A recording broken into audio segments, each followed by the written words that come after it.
Beefy Tech reporting back from vacation over here with a brand new ROG Ally. If you don't know what this is, it's basically a PlayStation Portable on steroids. Yes, this thing runs Windows, and yes, this thing actually packs NVMe storage and an 8-core 16-thread CPU.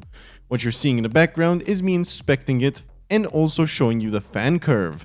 Yes, I did actually tune this a little bit just to get the performance I did, but as you can see, the performance is actually respectable for something that doesn't even have a discrete GPU, but rather an integrated GPU, or rather an APU, as part of the Z1 Extreme CPU.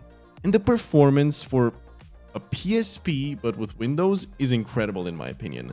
Yes, this is obviously quite expensive, because in America you'll be paying $700 for it, and in Europe probably around 880.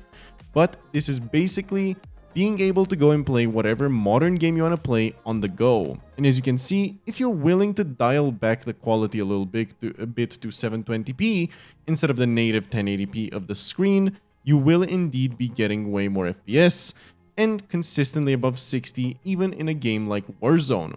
Now obviously I did decide to test with FSR at 1080p too, just because most people will probably want to run the normal and native resolution at 1080p rather than going down to 720p on this thing. And while the FPS is a bit better with FSR 2.1 quality, it's only like 5 FPS higher than completely native, so it's not that big of a difference, to be entirely honest with you guys. I would personally just run it at 1080p FSR, even though it doesn't make that big of a difference.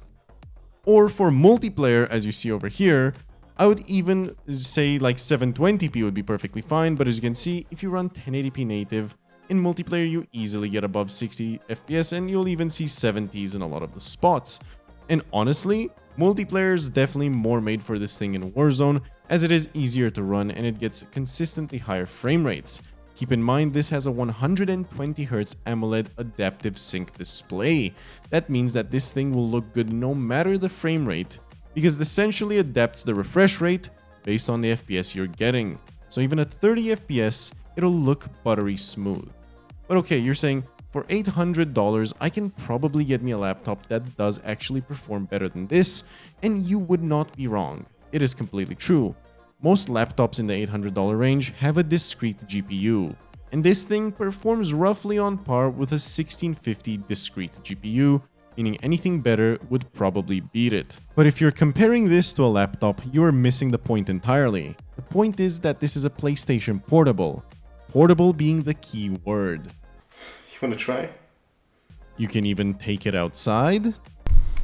I probably look so stupid right now. Or you can even drop a nuke in multiplayer while dropping a nuke in real life. Truthfully, the entire point of the ROG Ally is for you to be able to enjoy freedom in its wildest form, and by that I mean to go anywhere, anytime, and still play all of your favorite games at a reasonable frame rate. What you're seeing in the background is the ROG Ally running at half its power rating, so 20 watts, 15 to 20 watts really, and still being able to achieve above 30 FPS in dying light at 1080p FSR alongside with high settings.